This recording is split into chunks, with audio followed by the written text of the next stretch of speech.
Good morning and अस्सलाम वालेकुम। Hope so आप सब ठीक होंगे। तो जो आज हम डिस्कस करने जा रहे हैं,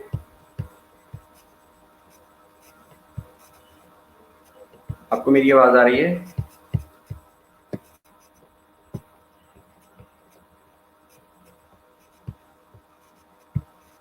अच्छा, आज हम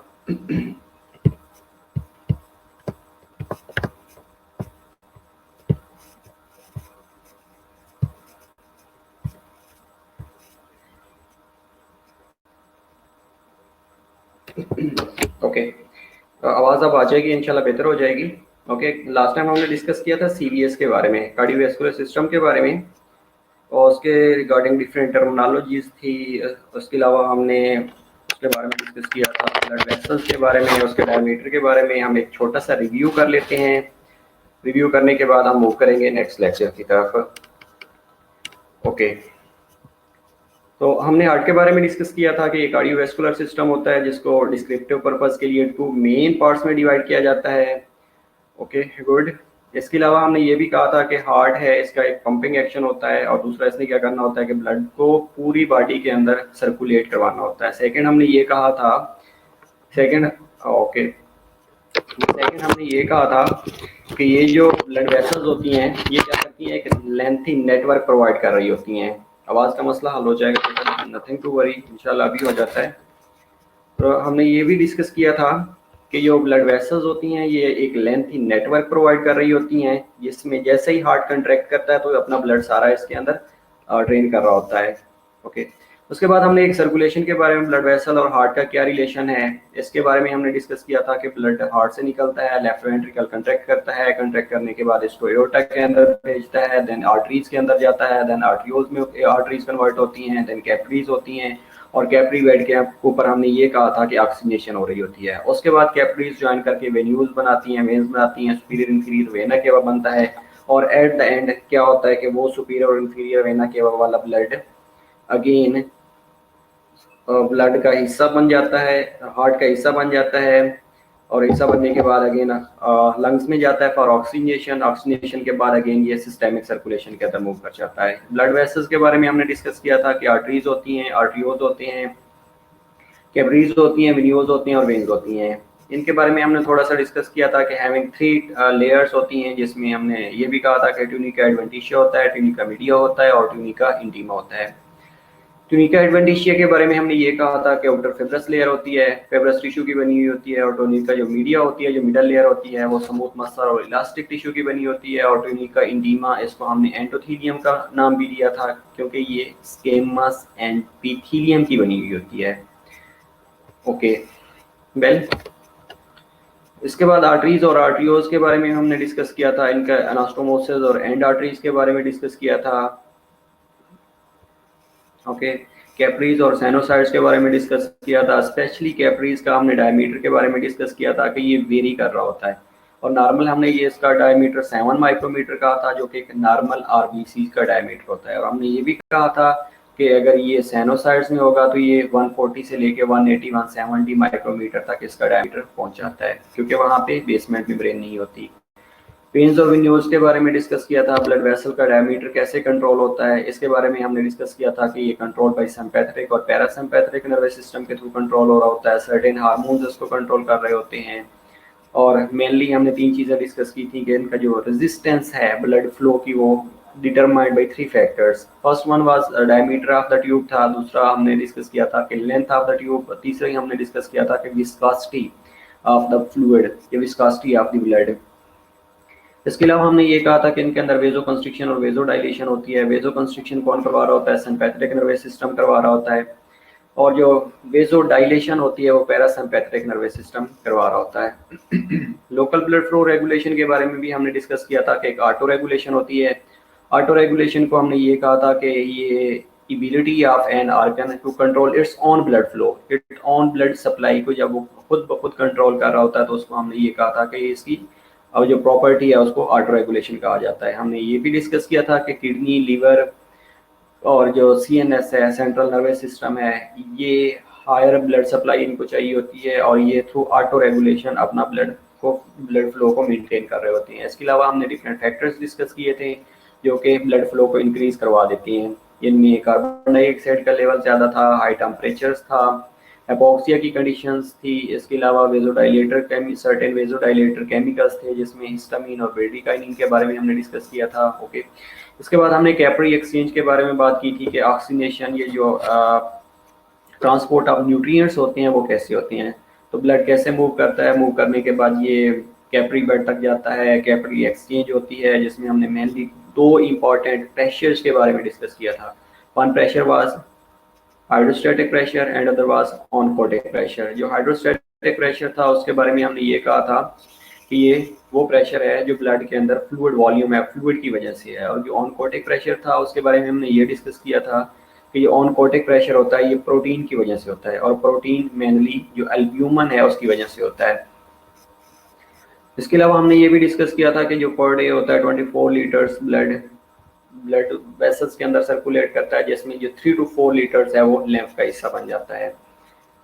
ये कैपिलरी हेमोडायनामिक्स, जिसमें हमने ये कहा था कि प्रेशर होता है, जो हाइड्रोस्टैटिक प्रेशर होता है वो आर्टीरियल एंड के ऊपर 35 मिलीमीटर ऑफ मर्करी होता है, और जो ऑनकोटिक प्रेशर होता है वो 25 to 28 मिलीमीटर ऑफ मर्करी होता है।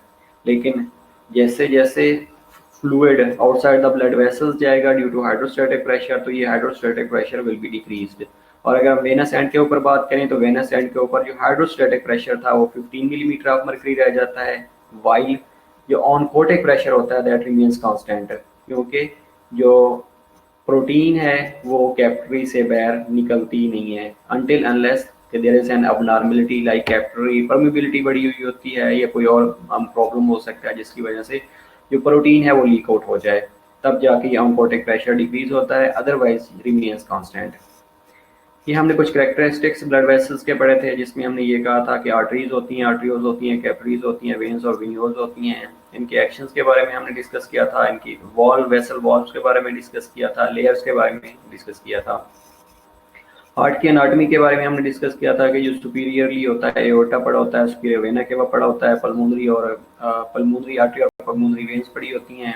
इंफीरियरली अगर देखा जाए तो सेंट्रल टेंडन पड़ा होता है ऑफ द डायफ्राम, और इंटीरियरली देखा जाए तो रिब्स होती हैं, इंटरकोस्टल मसल्स होते हैं, स्टर्नम होता है, पोस्टीरियरली एसोफेगस, ट्रेकिया और राइट और लेफ्ट ब्रोंकस के बारे में हमने बात की थी।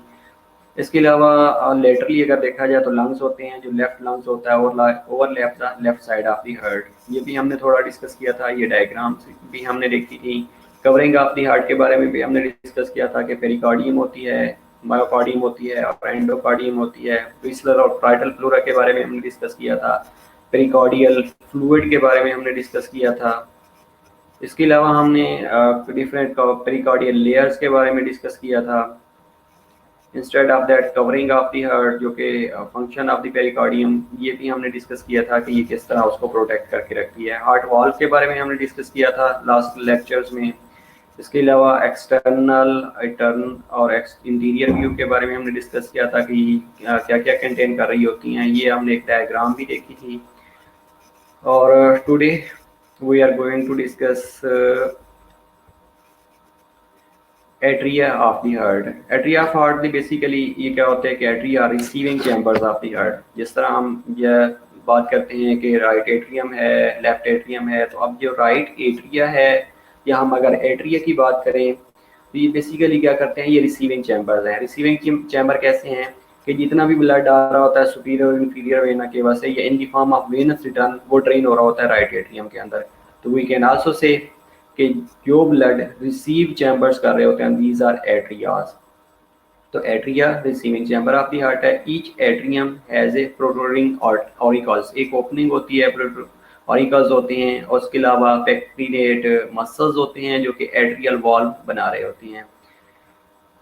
अब इसमें होता क्या है कि जितना भी ब्लड सुपीरियर और इंफीरियर वेना के में आ रहा होता है, ये कोरोनरी साइनसेस से आ रहा होता है, वो डायरेक्टली एट्रिया के अंदर, राइट एट्रियम के अंदर ड्रेन कर रहा होता है। कोरोनरी साइनसेस वो साइनसेस होते हैं जो हार्ट का ब्लड ड्रेन करके राइट एट्रियम का हिस्सा बना रहे होते हैं। और इसके अलावा जो blood इंटर्स left atria from the pulmonary vein, और पल्मोनरी वेन से लेफ्ट एट्रिया के अंदर ब्लड इंटर हो रहा होता है। इसके अलावा अगर हम डिस्कस करें वेंट्रिकल्स के बारे में, वेल, तो अब हम डिस्कस करते हैं वेंट्रिकल के बारे में। तो वेंट्रिकल क्या करते हैं, ये discharging chamber of the heart है। अगर हम एट्रिया की बात करें तो वो receiving chamber of the heart है, कि ब्लड जितना भी आ रहा होता है, चाहे सुपीरियर वेना केवा से आ रहा हो, चाहे इंफीरियर वेना केवा से आ रहा हो, चाहे कोरोनरी साइनसेस से आ रहा हो, तो उन सब ने ड्रेन होना होता है इनटू द राइट एट्रियम। अगर हम बात करें लेफ्ट एट्रियम की, तो लेफ्ट एट्रियम क्या करते हैं, इन्होंने डिस्चार्जिंग चैम्बर्स हैं, इनके पास जितना भी ब्लड आता है इन्होंने आगे ब्लड को पुश करके पूरी बॉडी का हिस्सा बनाना होता है, सिस्टेमिक सर्कुलेशन में भेजना होता है। इसके अलावा पेपरी मसल और ट्रेबिकुलाई कैरनी मसल्स होते हैं जो कि वेंट्रिकल वॉल्स को बना रहे होते हैं। वहाँ में हमने डिस्कस किया था कि पेक्टर्नी टेंडेनाई होती हैं, ये पेक्टर्नी मसल्स होती हैं। इसके अलावा right ventricle pump blood into the pulmonary trunk के अंदर जा रहा होता है, और लेफ्ट वेंट्रिकल जो है ये एओर्टा के अंदर ब्लड को पंप करता है, और एओर्टा सिस्टेमिक सर्कुलेशन का हिस्सा बना देता है। अगेन बेटा डिस्कस कर लेते हैं कि जो राइट वेंट्रिकल है, राइट वेंट्रिकल क्या करता है कि ब्लड को पल्मोनरी ट्रंक के अंदर पल्मोनरी सर्कुलेशन के लिए भेज रहा होता है। उसके बाद जो लेफ्ट वेंट्रिकल है, लेफ्ट वेंट्रिकल क्या करता है, ये एओर्टा के अंदर ब्लड को पंप करता है ताकि वो सिस्टेमिक सर्कुलेशन का हिस्सा बन सके। इसके अलावा we will discuss about the myocardial thickness as well as functions, कि मायोकार्डियल की थिकनेस और इनके फंक्शन क्या क्या हो सकते हैं। ओके, तो जो मायोकार्डियम की थिकनेस है ये वेरी कर रही होती है और डिपेंड कर रही होती है कि फंक्शन ऑफ द चैम्बर के ऊपर। लाइक अगर हम बात करें कि एट्रिया की, तो जो एट्रिया की वॉल्स होती है ना, ये थिन वॉल्ड स्ट्रक्चर होती है। थिन वॉल्व इसलिए होती है क्योंकि इनको फोर्सफुली ब्लड को इंजेक्ट नहीं करना पड़ता। अगर हम बात करें वेंट्रिकल्स की, स्पेशली लेफ्ट वेंट्रिकल की बात करें, तो जो लेफ्ट वेंट्रिकल है ना, उसको फोर्सफुली ब्लड को इजेक्ट करना पड़ता है, इसलिए उसकी जो वॉल्स होती हैं वो मोर थिकर और स्ट्रॉन्गर होती हैं। तो ये अगर हम कंपैरिजन की बात करें एट्रिया और वेंट्रिकल की, तो वी कैन से कि जो एट्रिया की वॉल्स होती हैं वो थिन वॉल्ड होती हैं और उनको इतना फोर्सफुली ब्लड को इजेक्ट नहीं करना पड़ता। अगर हम बात करें वेंट्रिकल्स की, तो वेंट्रिकल्स की जो वॉल्स होती हैं वो मोर थिकर होती हैं और मोर स्ट्रॉन्गर होती हैं, क्योंकि उनको फोर्सफुली ब्लड को इजेक्ट करना पड़ता है, क्योंकि आगे एओर्टा बड़ा होता है और एओर्टा सबसे ज़्यादा रेजिस्टेंस ब्लड वेसल्स है। तो इसलिए जब रेजिस्टेंस ब्लड वेसल के अंदर ब्लड को भेजना होगा तो जो वेंट्रिकल हैं उसको फोर्सफुली ब्लड को इंजेक्ट करना पड़ेगा। तो इसलिए अल्लाह ताला ने क्या किया है कि जो वेंट्रिकल्स की स्ट्रक्चर्स है उसको मोर थिकर और मोर स्ट्रॉन्गर बना दिया है। ओके, एट्रिया और thin walled structures deliver blood to the adjacent ventricles, or ventricles walls are much thicker and stronger. Okay, ventricles, right ventricle supply blood to the lungs, little flow resistance होती है। जब lungs में oxygenation के लिए जा रहा होता है तो कोई इतनी रेजिस्टेंस नहीं होती। लेकिन अगर हम लेफ्ट वेंट्रिकल की सेम टाइम पे बात करें, तो जो लेफ्ट वेंट्रिकल वॉल्व है is the thickest to supply systemic circulation. अब अगेन आपको बता रहा हूँ कि जो एओर्टा होता है ना, ये सबसे ज़्यादा रेजिस्टेंस ब्लड वेसल्स होती है। अगर हम सबसे ज़्यादा रेजिस्टेंस ब्लड वेसल की बात करेंगे दैट इज एओर्टा, और एओर्टा के पीछे पड़ा होता है लेफ्ट वेंट्रिकल। लेफ्ट वेंट्रिकल ने क्या करना होता है, उस ब्लड को फोर्सफुली इजेक्ट करना होता है। बेटा ये जो लेफ्ट वेंट्रिकल की वॉल है ये थिन नहीं होती, बल्कि इसका जो साइज है वो इंक्रीज हो जाता है। लेफ्ट वेंट्रिकल हाइपरट्रॉफी हो जाती है। लाइक अगर एओर्टा की स्टेनोसिस हो गई है, आगे से ब्लड पुश नहीं हो रहा, ब्लड की सिस्टेमिक सर्कुलेशन में कहीं पे ब्लॉकेज हो गई है, तो जो लेफ्ट वेंट्रिकल है ना उसने फोर्सफुली ब्लड को इजेक्ट करना होता है। जब वो फोर्सफुली ब्लड को इजेक्ट करता है तो आगे रेजिस्टेंस आ रही होती है। अब जितनी ज्यादा रेजिस्टेंस होएगी ना उतना इफेक्ट लेफ्ट वेंट्रिकल के ऊपर पड़ेगा, और एक टाइम आएगा कि लेफ्ट वेंट्रिकल के अंदर अडाप्टेटिव चेंजेस आना शुरू हो जाएंगी। और वो अडाप्टेटिव चेंजेस क्या हैं कि वो अपना साइज इंक्रीज करवाना शुरू कर देता है, that is known LVH, left ventricle hypertrophy, कि वो अपना साइज बढ़ा लेता है। Okay, got it.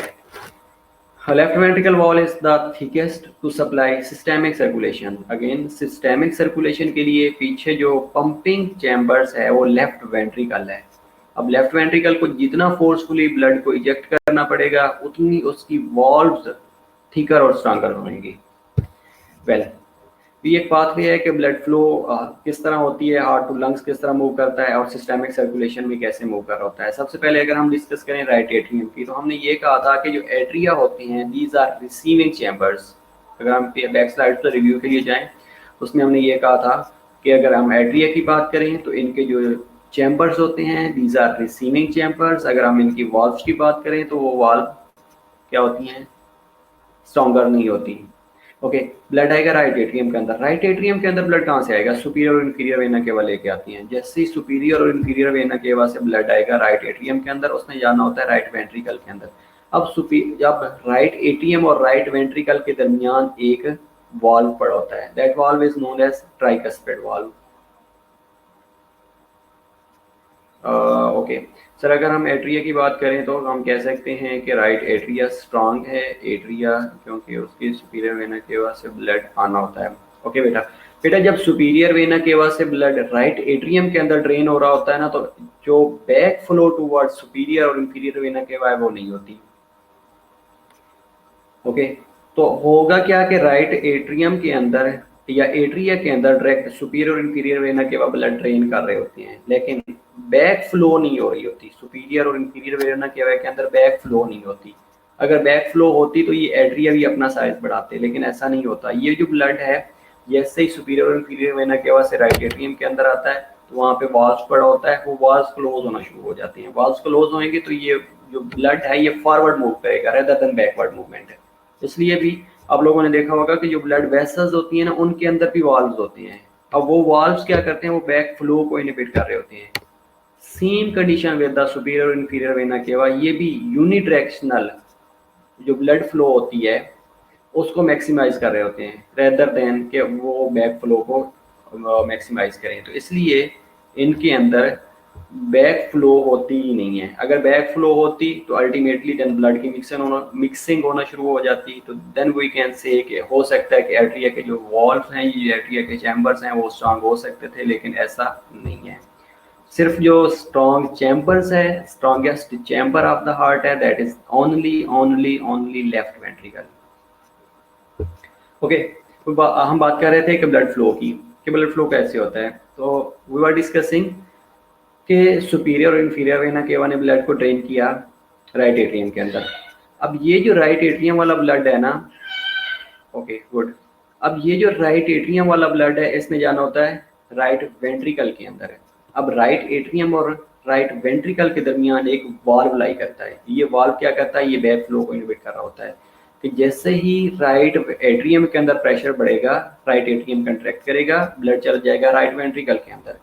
अब राइट वेंट्रिकल ने कंट्रैक्ट करना है तो ब्लड ने जाना होता है पल्मोनरी आर्टरीज के अंदर फॉर ऑक्सीजनेशन। अब ये ना हो कि राइट वेंट्रिकल कंट्रैक्ट करे और ब्लड बैक मूव करके राइट एट्रियम के अंदर चला जाए। इसलिए इस बैक फ्लो को इनहिबिट करने के लिए एक वाल्व पड़ा होता है बिटवीन राइट एट्रियम और राइट वेंट्रिकल। उस वाल्व को कहा जाता है ट्राइकस्पिड। ट्राइकस्पिड इसलिए कहा जाता है क्योंकि इसके पास 3 कस्प्स होते हैं, 3 फ्लैप्स होती हैं। ओके, उसके बाद जैसे ही ब्लड आ जाता है राइट वेंट्रिकल के अंदर, तो राइट वेंट्रिकल से ये पल्मोनरी सेमिलुनर वाल्व्स के अंदर ओपनिंग होती है। ओपनिंग होने के बाद पल्मोनरी आर्टरी का हिस्सा बनती है। पल्मोनरी आर्टरी राइट और लेफ्ट में डिवाइड होती हैं और देन ये जाता है बायलेटरल लंग्स के अंदर, राइट और लेफ्ट लंग्स के अंदर चला जाता है। वहाँ पे गैसेज एक्सचेंज हो रही होती हैं, ऑक्सीजनेशन होती है कैपिलरी बेड के ऊपर, ओके, साइनस उसके ऊपर, साइनसेस के ऊपर, लंग्स पैरेन्काइमा के ऊपर, एल्वोलाई के ऊपर, टर्मिनल ब्रोंक्यूल्स के ऊपर। तो वहाँ पे ऑक्सीजनेशन होना शुरू हो जाती है। जैसे ही ऑक्सीजनेशन होती है उसके बाद ये ब्लड ड्रेन होता है पल्मोनरी वेन के अंदर। पल्मोनरी वेन इस ब्लड को ड्रेन करती है इनटू द लेफ्ट एट्रियम। अब देखिएगा लंग्स के दरमियान राइट वेंट्रिकल और लंग्स के दरमियान भी एक पल्मोनरी सेमिलुनर वाल्व पड़ा है, ये भी बैक फ्लो को इनहिबिट कर रहा होता है। उसके बाद ये ब्लड ड्रेन होएगा into the left atrium. Left atrium से ब्लड ड्रेन होता है लेफ्ट वेंट्रिकल के अंदर, और लेफ्ट एट्रियम और लेफ्ट वेंट्रिकल के दरमियान अगेन एक वाल्व पड़ा होता है। अब ये वाल्व क्या करता है, ये लेफ्ट वेंट्रिकल का ब्लड लेफ्ट एट्रियम में नहीं जाने देता।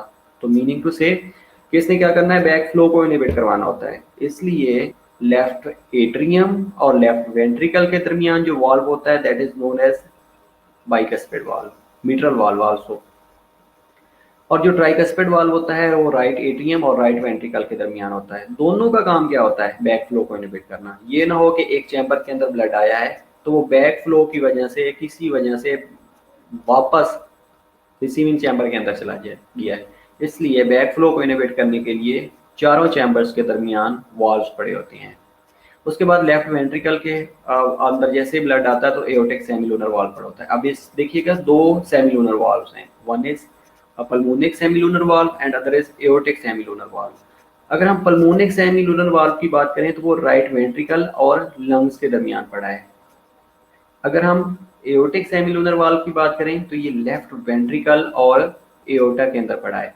अब देखिएगा कि जितनी ज्यादा रेजिस्टेंस ब्लड वेसल्स है एओर्टा, ब्लड लेफ्ट वेंट्रिकल ने कंट्रैक्ट किया, अब ब्लड आ गया एओर्टा के अंदर। अब एओर्टा से ब्लड अगेन लेफ्ट वेंट्रिकल में नहीं जाएगा। क्यों नहीं जाएगा? इसलिए नहीं जाएगा कि वहां पे इस सेमिलुनर एओर्टिक सेमिलुनर वाल्व पड़ा है, वो क्या करेगा, उसको लेफ्ट वेंट्रिकल के अंदर वापस नहीं जाने देगा, बल्कि ब्लड को लेफ्ट वेंट्रिकल कंट्रैक्ट करने के बाद एओर्टा में जैसे ही ब्लड आएगा वो ब्लड की आगे सिस्टेमिक सर्कुलेशन का हिस्सा बना देता है।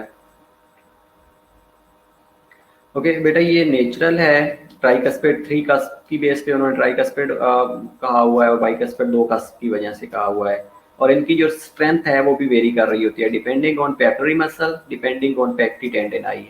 ओके, वी विल डिस्कस कि पेक्टी टेंडिनाई क्या होते हैं और ये पेपरी मसल्स क्या होते हैं, ये हम नेक्स्ट स्लाइड्स में इंशाल्लाह डिस्कस करते हैं। तो इनके ऊपर डिपेंड कर रहा होता है।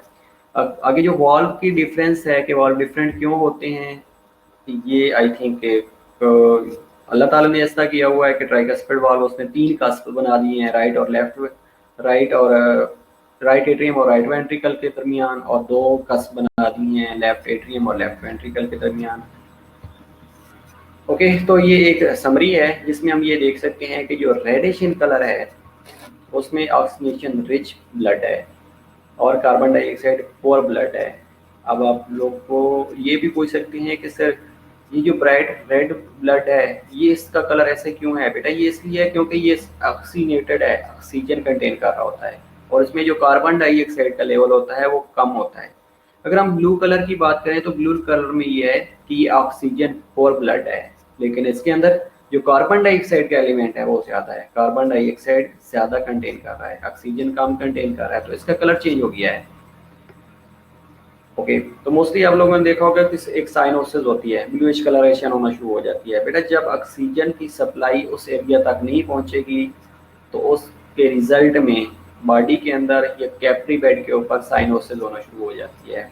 तो बेसिकली क्या होती है कि ब्लूइश कलरेशन होना शुरू हो जाती है। वी कैन आल्सो से कि उस ब्लड के अंदर जो ऑक्सीजन का लेवल है वो कम है और जो कार्बन डाइऑक्साइड है उसका लेवल ज्यादा है। अगर हम हार्ट से बात करें तो ये देखिएगा कि सुपीरियर और इन्फीरियर वेना केवा ने ब्लड को ड्रेन किया राइट एट्रियम के अंदर, उसके बाद राइट एट्रियम से ये ब्लड जाता है राइट वेंट्रिकल के अंदर।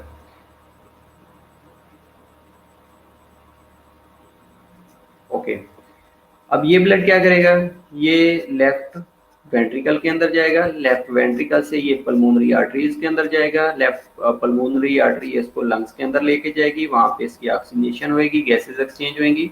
उसके बाद ये पल्मोनरी वेन का हिस्सा बनेगा, पल्मोनरी वेन इसको ड्रेन करेगी लेफ्ट एट्रियम के अंदर। ओके वेट, हाँ ये डिस्कस कर लें, then I will answer your question कि ये ऑक्सीजनेशन होने के बाद पल्मोनरी जो वेन है ये ब्लड को ड्रेन करेगी लेफ्ट एट्रियम के अंदर। अब लेफ्ट एट्रियम से ये ब्लड जाता है लेफ्ट वेंट्रिकल के अंदर। अब लेफ्ट वेंट्रिकल क्या करता है, ये कंट्रैक्ट करता है, कंट्रैक्ट करने के बाद ये ब्लड को एओर्टा के अंदर भेजता है और एओर्टा आगे इसको सिस्टेमिक सर्कुलेशन में भेज देता है। ओके, पहला क्वेश्चन ये है कि सर आपने कहा था कि हार्ट की लेफ्ट साइड पे लेफ्ट लंग होता है, तो सर जिनका हार्ट राइट साइड पे होता है तो क्या उनके लंग्स को भी इसी तरह होते हैं? अच्छा बेटा, जो लेफ्ट साइड पे लंग्स होता है, अब बेटा लेफ्ट साइड पे तो ऑलरेडी हार्ट है, अगर राइट साइड पे होगा तो उस कंडीशन को डेक्स्ट्रोकार्डिया कहा जाता है। ओके, अच्छा क्वेश्चन क्या है कि सर आपने कहा था कि हार्ट की लेफ्ट साइड पे लेफ्ट लंग होता है, तो सर जिनका हार्ट राइट साइड पे होता है तो क्या उनके लंग्स भी इसी तरह होते हैं? डेफिनेटली बेटा, लंग्स का साइज लंग्स वेरी नहीं करेंगे, लंग्स राइट और लेफ्ट लंग्स होंगे ही होंगे, राइट और लेफ्ट ब्रोंकस होएगा ही होएगा, ठीक है। तो चाहे आपका हार्ट लेफ्ट साइड पे हो चाहे राइट साइड पे हो, तो जो सर्कुलेशन है ये रिमेन सेम। अगर राइट साइड पे है तब भी उसने सर्कुलेट करना है, और जो लेफ्ट साइड है उसके ऊपर भी उसने डेफिनेटली सर्कुलेशन को मेंटेन करना होता है। लेकिन अगर लेफ्ट साइड पे हार्ट है तो अल्टीमेटली लेफ्ट साइड पे, अगर राइट साइड पे है तो उस कंडीशन को हमने कहा था कि ये डेक्स्ट्रोकार्डियक कंडीशन होती है। Okay, second question, sir why oxygenated blood is red? बेटा ये ऑक्सीजन की वजह से होता है। ऑक्सीजन जितना ज्यादा कैरी करेगा ब्लड, उतना उसका कलर जो है ये ब्राइट होना शुरू हो जाएगा, ब्राइट रेड होना शुरू हो जाएगा। अब जितना कार्बन डाइऑक्साइड का लेवल कंटेन करेगा, ये ब्लूइश कलर होना शुरू हो जाएगा। और विंटर में जो पेरीफ्रीज के अंदर बेटा क्वेश्चन ये है कि सर विंटर में तो अक्सर ब्लूइश हो जाता है, तो वो भी O2 की सप्लाई की वजह से होता है। बेटा वो O2 सप्लाई की वजह से नहीं होता, हो भी सकता है, लेकिन उसमें ये कंडीशन होती है कि जो आपकी बॉडी होती है ना, उसके अंदर कंपनसेटरी मैकेनिज्म एक्टिवेट हो चुके होते हैं। अब वो जो कंपनसेटरी मैकेनिज्म है वो क्या करते हैं कि जो पेरिफेरी है ना, उसकी वेजो कंस्ट्रिक्शन करवाना शुरू कर देते हैं। वेजो कंस्ट्रिक्शन होने के रिजल्ट में आपका जो ब्लड है उस एरिया तक कम पहुंच रहा होता है, इसलिए उस एरिया का कलर ब्लूइश होना शुरू हो जाता है, साइनोसिस होना शुरू हो जाती है। और दूसरी कंडीशन ऐसी है कि जब सर्दियाँ होती है ना स्पेशली, तो उनमें आप लोगों ने देखा होगा कि शिवरिंग होनी शुरू हो जाती है। आपकी जो हीट है उसको कंजर्व किया जा रहा होता है, ठंड से बचने के लिए आपकी बॉडी के अंदर कंपनसेटरी मैकेनिज्म एक्टिवेट हो जाती हैं।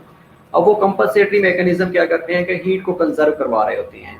अब ब्लड क्या करता है, उस हीट को एक जगह से दूसरी जगह ट्रांसफर कर रहा होता है। अब जैसे ही ब्लड उस एरिया तक कम पहुंचेगा तो डेफिनेटली ऑक्सीजन का लेवल कम पहुंचेगा, तो वहाँ पे साइनोसिस होने के चांसेस होते हैं। और मेनली जो साइनोसिस हो रही होती है टिप ऑफ द नोज पे हो रही होती है, एयर लोब के ऊपर हो रही होती है, और जो फिंगर्स हैं, ये पेरीफ्रीज हैं, उनके ऊपर मेनली ये नोट की जा सकती है।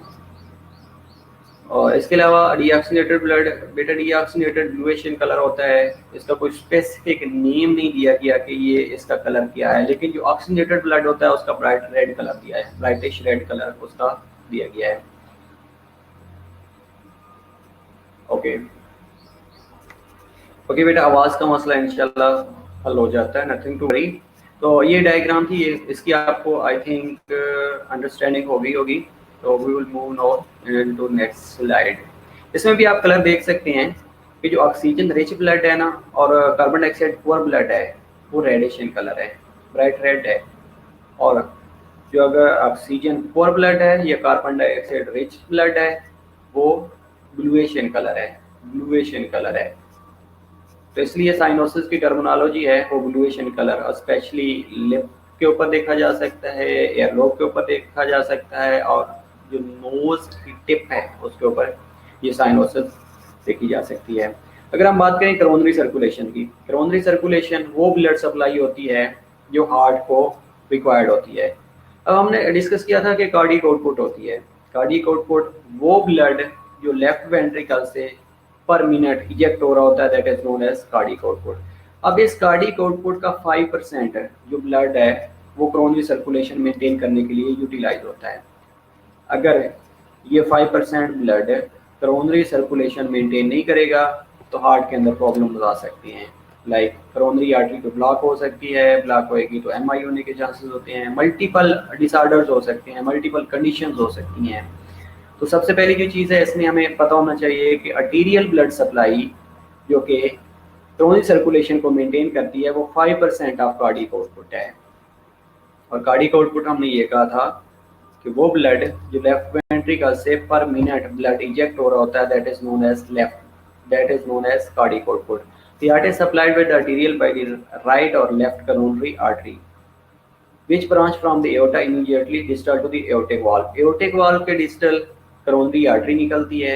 अब ये जो coronary artery है ये आगे डिवाइड हो जाती है into right और left coronary artery के अंदर, क्योंकि right side और left side of the heart को blood supply चाहिए होता है। The coronary artery receives about 5% of blood pumped from the heart, that is cardiac output. 5% of the cardiac output is required to maintain coronary circulation. Okay, तो coronary circulation को maintain करने के लिए blood जो required है that is 5% of cardiac output. Okay, although the heart comprises a small proportion of body weight as well, the coronary artery traverse the heart eventually forming a vast network of capillaries. उसके बाद ये capillary network बनना शुरू हो जाता है और and पे जाके ये कोरोनरी साइनसेस बनते हैं। कोरोनरी साइनसेस क्या करते हैं कि वो ब्लड जो कि डीऑक्सीजनेटेड था उसको अगेन राइट एट्रियम का हिस्सा बना देती हैं। इसके अलावा सर्टेन कोलेटरल सर्कुलेशन भी हार्ट के अंदर मेंटेन की जाती है कि अगर एक आर्टरी ब्लॉक हो जाती है तो दूसरी जो स्मॉल ब्रांचेस ऑफ आर्टरीज पड़ी होती हैं या वेस्ट नेटवर्क ऑफ आर्टरीज पड़ा होता है वो उस सर्कुलेशन को मेंटेन करके हार्ट के मसल को डेड होने से बचा सकती हैं। अगर हार्ट के अंदर कोलेटरल सर्कुलेशन के रूट्स न होते, अगर एक आर्टरी ब्लॉक हो जाती तो अल्टीमेटली हार्ट को ब्लड सप्लाई ही ना होती। इसलिए अल्लाह ताला ने क्या किया है कि हार्ट के अंदर कोलेटरल सर्कुलेशन को मेंटेन किया हुआ है। अब वो जो कोलेटरल सर्कुलेशन है वो क्या करती है कि अगर स्मॉल आर्टरी की या कोई भी आर्टीरियल ब्रांच ऑक्लूडेड हो जाती है तो उसके रिजल्ट में कोलेटरल सर्कुलेशन उसकी ब्लड सप्लाई को मेंटेन कर देती है ताकि हार्ट मसल की डेथ ना हो। ये देखिएगा कि एक डायग्राम है जिसमें कोरोनरी आर्टरी में आर्टीरियल सर्कुलेशन दिखाई गई है। अब ये जो कोरोनरी आर्टरी है ये निकल कहाँ से रही है, हमने कहा था कि यहाँ से एओर्टा निकला होता है, एओर्टिक वॉल पड़ा होता है, वहाँ से निकलेगी कोरोनरी आर्टरी। ये डिवाइड हो जाती है इनटू लेफ्ट और राइट कोरोनरी आर्टरी के अंदर। उसके बाद ये सर्कमफ्लेक्स आर्टरी बन रही होती है, राइट साइड पे राइट वेंट्रिकल को सप्लाई कर रही होती है, लेफ्ट साइड पे लेफ्ट आर्टरी जो है वो बना कोरोनरी आर्टरी होती है, वो सप्लाई कर रही होती है। राइट और लेफ्ट कोरोनरी आर्टरी डिवाइड होने के बाद ये एट द एंड क्या करती हैं कि कोरोनरी साइनसेस में कन्वर्ट हो जाती हैं और कोरोनरी साइनसेस जो हैं ये टोटल जो ब्लड आ रहा होता है इनकी तरफ वो ड्रेन कर देती हैं राइट एट्रियम के अंदर। और राइट एट्रियम का हिस्सा बनता है। राइट एट्रियम का हिस्सा बनने के बाद अगेन ये ब्लड लंग्स के अंदर जाता है, लंग्स में ऑक्सीजनेशन होती है, ऑक्सीजनेशन होने के बाद ये अगेन लेफ्ट वेंट्रिकल से ब्लड इजेक्ट होता है, इजेक्ट होने के बाद पूरी बॉडी के अंदर और as well as coronary circulation को मेंटेन कर रहा होता है। Okay, that is venous drainage. पहले हमने ये कहा था कि आर्टीरियल सप्लाई होती है, आर्टीरियल सर्कुलेशन होती है। दूसरी कंडीशन हमने ये कहा है कि इसका जो वेस्ट प्रोडक्ट्स होता है, जो वीनस होता है रिटर्न, वो भी ब्लड का हिस्सा बनता है। और वो वेनस ब्लड का हिस्सा कैसे बनता है basically, the venous blood is collected into number of cardiac veins. अब ये जो कोरोनरी आर्टरीज होती है ना ये डिवाइड होकर कार्डियक वेन्स बना देती हैं और ये जो कार्डियक वेन्स होती हैं ये ज्वाइन होने के बाद कोरोनरी साइनस बना देती हैं।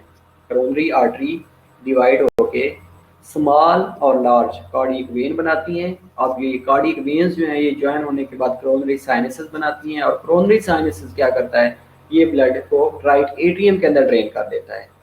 अब जैसे राइट एट्रियम के अंदर ब्लड ड्रेन होएगा वो अगेन ब्लड का हिस्सा बनेगा, ऑक्सीजनेशन और डीऑक्सीजनेशन होएगी, ऑक्सीजनेशन होएगी और अगेन ये जो कोरोनरी सर्कुलेशन है उसको मेंटेन करता रहेगा।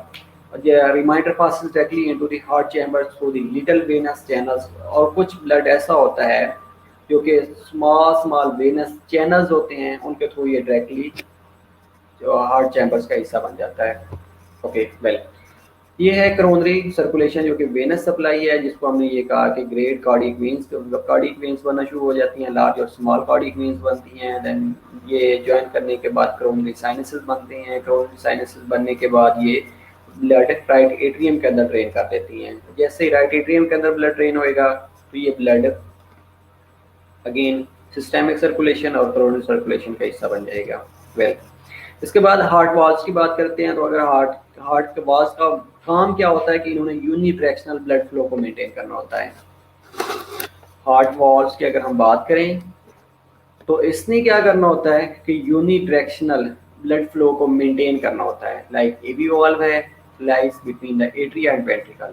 एट्रियो वेंट्रिकुलर वॉल्व जो होता है ये कहाँ पे होता है, एट्रिया और वेंट्रिकल के दरमियान होता है। इसने क्या करना होता है, वो ब्लड जो एट्रिया और वेंट्रिकल के दरमियान आता है, ये जब एट्रिया कंट्रैक्ट करता है ब्लड को वेंट्रिकल के अंदर भेज रहा होता है तो इसने बैक फ्लो को इनिबिट करना होता है। ये नहीं होता कि वेंट्रिकल कंट्रैक्ट करेगा और ब्लड एट्रिया के अंदर आ जाएगा। ये नहीं होएगा कि ब्लड जो है ये एट्रिया के अंदर आएगा और एट्रिया कंट्रैक्ट करेगा और ब्लड किसी और जगह पे चला जाएगा। तो इसलिए ये क्या करते हैं कि ये यूनिडायरेक्शनल ब्लड फ्लो को मेंटेन कर रहे होते हैं। इसके अलावा दूसरी कंडीशन ये होती है कि कॉर्डनी टेंडिनाई होती हैं। अब कॉर्डनी टेंडिनाई क्या करते हैं, ये एवी वॉल्व्स को पेपिलरी मसल के साथ अटैच करवा रहे होते हैं। अब ये जैसे ही अटैच करते हैं तो वी कैन से कि इन्होंने क्या करना होता है कि ये जो वॉल्व्स होते हैं उनको इन्होंने स्ट्रेंथन करना होता है, जो पेपिलरी मसल्स होते हैं। अब कॉर्डनी टेंडिनाई ने क्या करना होता है, पेपिलरी मसल्स को एंकर करके रखना होता है। अब main function of the papillary muscle is that they strengthen the walls of the heart. Okay, तो सेमिलुनर वॉल्स होते हैं prevent back flow of the blood into the ventricles, same conditions with the semilunar valve as well as aortic semilunar valve lie between the left ventricle as well as the aorta. अब left ventricle contract करेगा, semilunar valve aortic semilunar valve lies between the left ventricle and the aorta. तो aorta में जैसे blood आएगा इसको back flow नहीं होगी, back flow नहीं होगी तो ये ब्लड अगेन लेफ्ट वेंट्रिकल का हिस्सा नहीं बनेगा, तो इसलिए ये aortic semilunar valve back flow को इनहिबिट कर रहा होता है। Pulmonary semilunar valve lies between the right ventricle and pulmonary trunk. Definitely ये होता है कि ब्लड जब लंग्स की तरफ आ रहा होता है तो ये बैक फ्लो राइट वेंट्रिकल के अंदर नहीं होती, इसलिए इन वॉल्व्स का काम क्या होता है कि इन्होंने यूनिडायरेक्शनल ब्लड फ्लो को मेंटेन करना होता है। Got it? Hope so. Okay, ये वॉल्स हैं जो कि हमने डिस्कस किए हैं। ये एक स्पेसिफिक डायग्राम है जिसमें जो वॉल्स हैं उनका स्ट्रक्चर्स दिखाए गए हैं कि ये किस तरह होते हैं। अगर हम पल्मोनरी वाल्व है, एओर्टिक वाल्व है, और बाइकस्पिड और ट्राइकस्पिड वाल्व्स होते हैं, और ये इनकी शेप है on the basis of cusp. ये एक मायोकार्डियम का शेप लिया गया है और एंडोकार्डियम एज वेल, जिसमें ये वॉल्स की शेप दिखाई गई है। देखिएगा अगर ट्राइकस्पिड वाल्व की बात करें हम तो हैविंग 3 कस्प्स, अगर हम मिट्रल वाल्व की बात करें तो हैविंग 2 कस्प्स। तो ये कस्प्स की बेस पे इनका जो नेम है वो रखा गया है, ट्राइकस्पिड राइट एट्रियोवेंट्रिकुलर वाल्व, और जो बाइकस्पिड है mitral valve left atrioventricular valve. अगर हम राइट एट्रियोवेंट्रिकुलर वाल्व की बात करें ये तो ये ट्राइकस्पिड इन नेचर होते हैं हैविंग 3 कस्प्स। अगर हम लेफ्ट एबी वाल्व की बात करें तो having 2 cusps, that is known as bi mitral valve या बाइकस्पिड वाल्व। उसके बाद एओर्टिक सेमिलुनर वाल्व होते हैं जो कि लेफ्ट वेंट्रिकल और एओर्टा के दरमियान एग्जिस्ट कर रहा होता है। इसके अलावा सेमिलुनर दूसरा जो वाल्व होता है वो पल्मोनरी सेमिलुनर वाल्व होता है। ओके,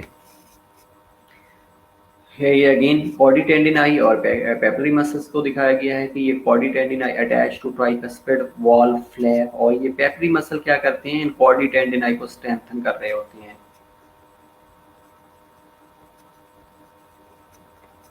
वेल, एवी वाल्व के फंक्शन क्या हो सकते हैं वो विल डिस्कस कि अगर ब्लड, ये आप पहले किसी ने क्वेश्चन पूछा था कि अगर ये वाल्व्स कंप्रोमाइज हो जाते हैं तो ये कैसे हो सकता है कि ये बैक फ्लो को इनहिबिट ना कर सके। ये देखिएगा कि जब एट्रियो वेंट्रिकुलर वाल्व ओपन होते हैं तब क्या कंडीशन होती है और जब ये क्लोज होते हैं तब क्या कंडीशन होती है।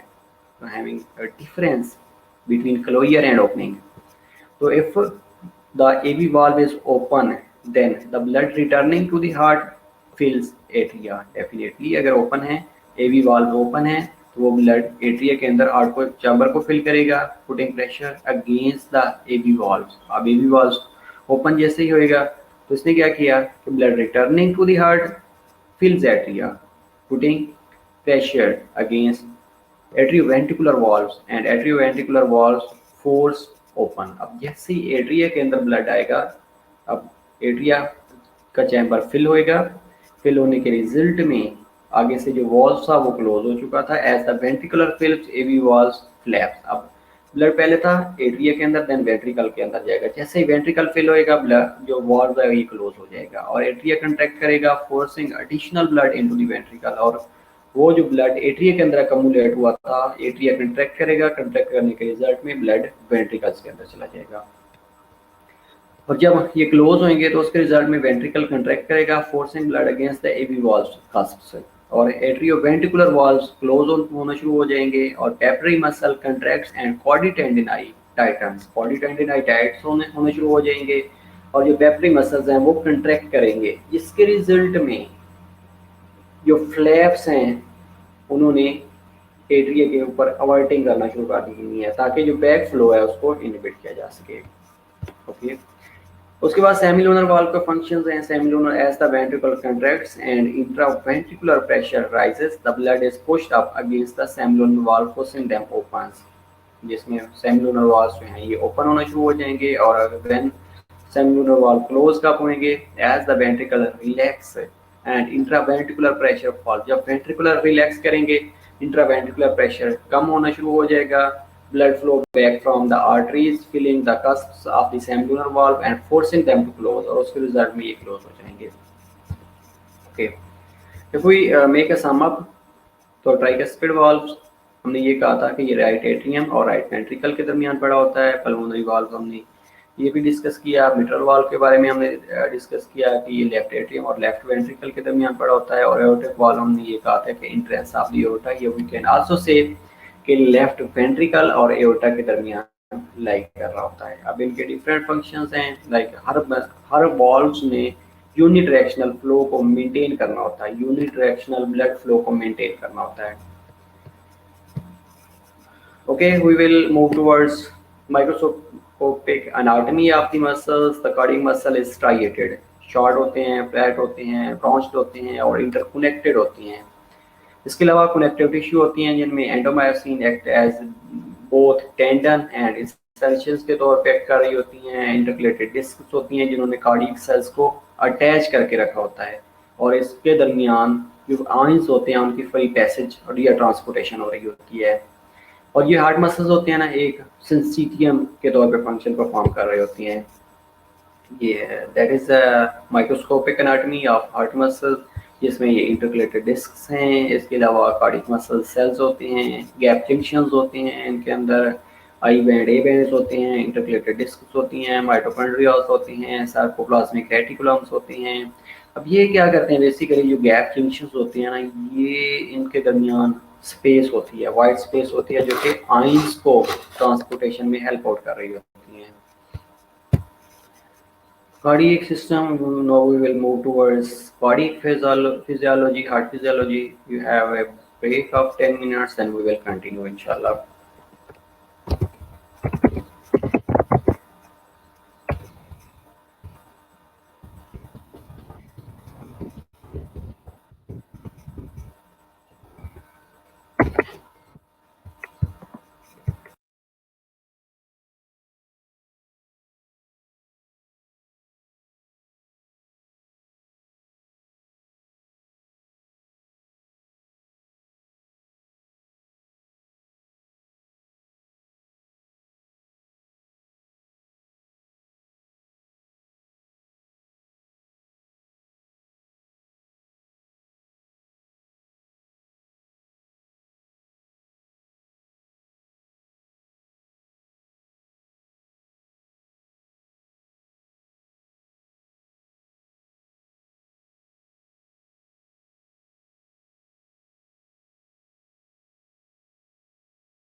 Well, for discussing about the CVS system, अब हम डिस्कस करते हैं कि कार्डियोवैस्कुलर सिस्टम, हार्ट की फिजियोलॉजी के बारे में। Okay, first we will discuss about the cardiac muscle contraction के। कार्डियक मसल के हमने एक वर्ड यूज किया था सिंसीटियम, उसमें हम डिस्कस करेंगे कि वो क्या होता है। Okay, heart muscle is stimulated by nerves and is self excitable, इसकी ऑटोरिग्निसिटी है। अब हार्ट के मसल्स के अंदर, जैसे हमने इंट्रोडक्शन में पढ़ा था कि हार्ट के अंदर ना एबिलिटी होती है ऑटोरिग्निसिटी की, एक्साइटेबिलिटी और कंडक्टिविटी की। ये तीन क्वालिटीज हार्ट एग्जिस्ट कर रहा होता है सेम टाइम पे। तो अगर हार्ट के muscles stimulated by the nerves and is self excitable, उसको कहा था कि हमने ये ऑटोपिटिसिटी है, खुद ब खुद इलेक्ट्रिकल इंपल्सेस जनरेट करता है। उसके बाद उसकी कंडक्शन होती है, कंडक्टिविटी होती है कि आगे मूव की जाती हैं, और कंट्रैक्ट्स एज ए यूनिट्स। ये जो जब कंट्रैक्ट एज ए यूनिट, उसको कहा जाता है सिंसीटियम। इसने एज ए यूनिट के तौर पे कंट्रैक्ट करना होता है, एज ए यूनिट के तौर पे रिलैक्स करना होता है। इसके अंदर डिपोलराइजेशन होती है, रिपोलराइजेशन होती है, रिलैक्सेशन पीरियड होता है, रिफ्रैक्टरी पीरियड होता है। ये सारे काम सेम एक एक एज ए यूनिट हो रहे होते हैं, that is known as syncytium. As a long 250 milliseconds absolute refractory period होता है। रिफ्रैक्टरी पीरियड का मतलब ये होता है कि इसके अंदर स्मॉल पॉज होता है 250 मिली सेकेंड्स का। और cardiac muscle contraction is small similar to skeletal muscle contraction. जैसे कार्डियक मसल्स, जैसे स्केलेटल मसल की कंट्रैक्शन होती है, सेम तरह की कार्डियक मसल्स के अंदर भी कंट्रैक्शन हो रही होती है, सेम एक्शन पोटेंशियल हो रहा होता है। इसके अलावा डिपोलराइजेशन हो रही होती है, रिपोलराइजेशन होती है। तो ये सिमिलर टू स्केलेटल मसल, इसके अंदर कंट्रैक्शन और रिलैक्सेशन हो रही होती है। अब इस we will discuss about the conduction system. Heart के अंदर एक कंडक्शन सिस्टम होता है जो कि it's on impulses, electrical impulses को जनरेट कर रहा होता है। इसलिए हार्ट को किसी एक्सटर्नल फोर्स की ज़रूरत नहीं होती नर्व स्टिमुलेशन के लिए। तो ये जो कंडक्शन सिस्टम होता है, इसमें mainly we will discuss about the SA node, AV node, bundle of या bundle branches and right left bundle branches and Purkinje fibres. ये वन बाय वन हम डिस्कस करते हैं। ये क्या करता है कि एक ऐसा सिस्टम है जिसके पास एक एबिलिटी होती है कि इसने अपनी इलेक्ट्रिकल इम्पल्सेस को जनरेट करना होता है, और ये जनरेशन डिपेंड कर रहा होता है, ये वेरी कर रहा होता है। और नॉर्मली जो जनरेशन हो रही होती है ऐसे नोड से, वो 60 टू 80 बीट्स पर मिनट के हिसाब से इलेक्ट्रिकल इम्पल्सेस जनरेट हो रही होती हैं, और उसको साइनस रिदम कहा जाता है। वो इलेक्ट्रिकल इम्पल्सेस जो कि ऐसे नोड से जनरेट हो रही होती हैं, उनकी एक स्पेसिफिक वेलोसिटी होती है, एक एम्पलीट्यूड होता है। तो उनको, वो जो नॉर्मल वेलोसिटी के साथ जनरेट हो रही होती हैं, उनका जो बीट्स पर मिनट है वो 60 टू 80 बीट या 60 टू 100 बीट्स पर मिनट के हिसाब से होना चाहिए। उसको हमने कहा है कि ये साइनस रिदम होता है वो। तो we will move towards conduction system. The heart possesses the property of autorhythmicity, which means that it generates its own electrical impulses and beats independently of nerves or hormonal control. अब इसमें क्या है कि some books says कि कुछ hormones होते हैं, like epinephrine है, वो हार्ट के ऊपर एक्ट कर रही होती हैं, और सिंपैथेटिक नर्वस सिस्टम और parasympathetic nervous system through vagus nervous system, vagus nerve, ये क्या करती हैं थ्रू वेगस नर्व कि ये हार्ट के ऊपर इफेक्ट कर रही होती हैं। लेकिन it is not reliant to external mechanism to initiate to stimulate each heartbeat। लेकिन अगर हम बात करें कि ये सिर्फ इनके ऊपर एक्ट करती हैं, लाइक नर्वस सिस्टम की स्टिमुलेशन है, हार्मोनल स्टिमुलेशन है, या वेगल स्टिमुलेशन है, तो ये हार्ट के ऊपर इफेक्ट ज़रूर प्रोड्यूस करती हैं, लेकिन इलेक्ट्रिकल इम्पल्सेस जनरेट नहीं करती। अब जो इलेक्ट्रिकल इम्पल्सेस होती हैं, ये सिर्फ ऐसे नोड जनरेट कर रहा होता है। इसके अलावा ऑटोरिदमिक सेल्स होते हैं जिनके पास एक्शन पोटेंशियल जनरेट करने की एबिलिटी होती है, और रेस्टिंग मेम्ब्रेन पोटेंशियल होता है कॉल्ड पेसमेकर पोटेंशियल। और ये जो अनस्टेबल रेस्टिंग पोटेंशियल होता है, that is also known as pacemaker potentials. इसके अलावा कैल्शियम इन्फ्लक्स होता है rather than sodium for rising phase of action potential. अगर एक्शन पोटेंशियल की फेज को प्रोलॉन्ग करना है, तो उसमें जो कैल्शियम का इन्फ्लक्स हो रहा होता है रेदर देन सोडियम का इन्फ्लक्स। अगर सोडियम चैनल ओपन होंगे तो ये जो फेज, राइजिंग फेज है, ये डिक्रीज हो जाएगी, जल्दी एक्शन पोटेंशियल हो जाएगा। स्पीड बढ़ जाती है, टैकीकार्डिया की कंडीशन होना शुरू हो जाती है। इसमें हमने ये देखना है कि अब ऐसे नोड से इलेक्ट्रिकल इम्पल्सेस जनरेट होती हैं तो ये परकंजी फाइबर तक कैसे पहुंच रही होती हैं। तो पहली जो कंडीशंस थी उसमें हमने ये कहा था कि small mass of specialised cells होते हैं lies in the walls of the right atrium near the opening of superior vena केवा।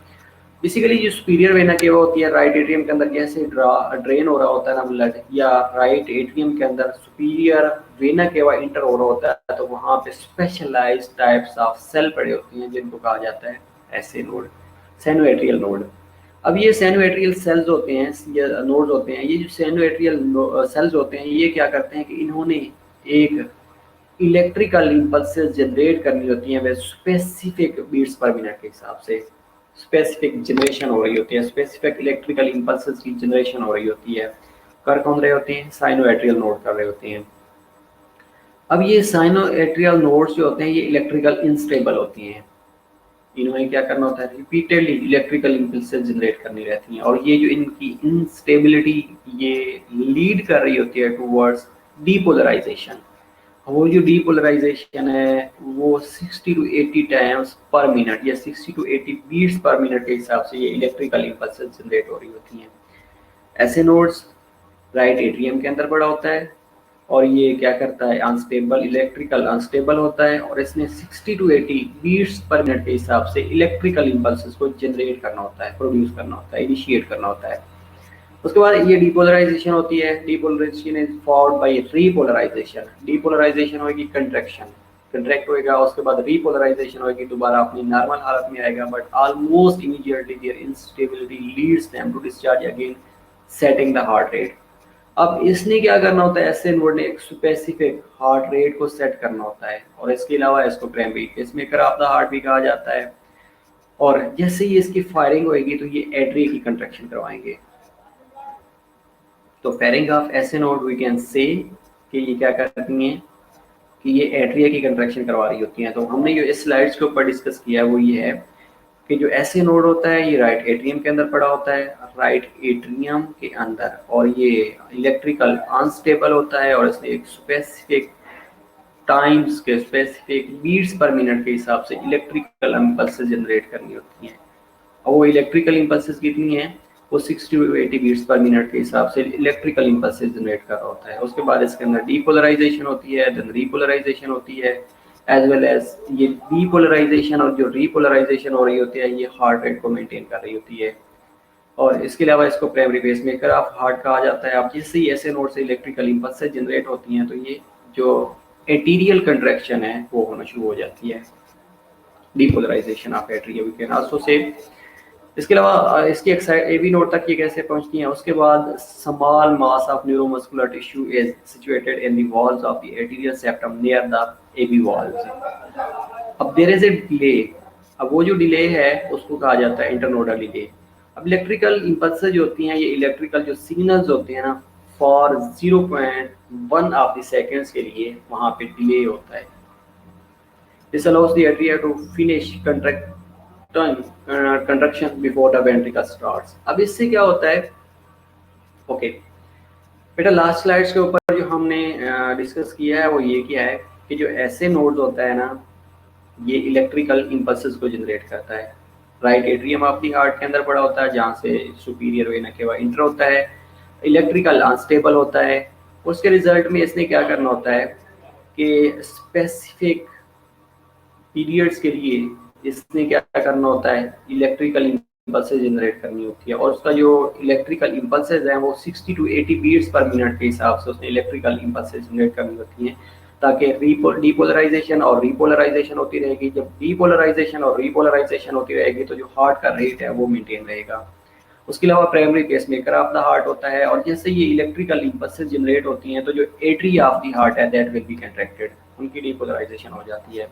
उसके बाद जैसे डीपोलराइजेशन होती है तो डीपोलराइजेशन होने के रिजल्ट में एवी नोड की अगर हम बात करें तो एवी नोड डिले होता है जो कि 0.1 सेकंड होता है ताकि जो एट्रिया हैं वो अपनी कंट्रैक्शन कंप्लीट कर लें और ये आगे जो इलेक्ट्रिकल इम्पल्सेस है मूव कर जाए टुवर्ड्स द वेंट्रिकल।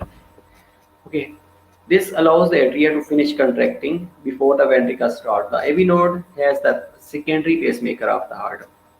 अगर किसी वजह से primary pacemaker of the heart damage हो जाता है तो ये secondary pacemaker of the heart activate हो जाता है। अब जो secondary pacemaker of the heart है दैट इज नोन एज, अब एवी नोड क्या करता है, ये basically 40 to 60 beats per minute के हिसाब से ये इलेक्ट्रिकल इंपल्स जनरेट कर रहा होता है। इसके पास भी इंट्रिंसिक फायरिंग एबिलिटी है एज वेल एज जो एसए नोड है उसके पास भी है। अगर एसए नोड जो primary pacemaker of the heart है वो किसी वजह से डैमेज हो जाता है या खराब हो जाता है तो primary pacemaker will be replaced to an external pacemaker.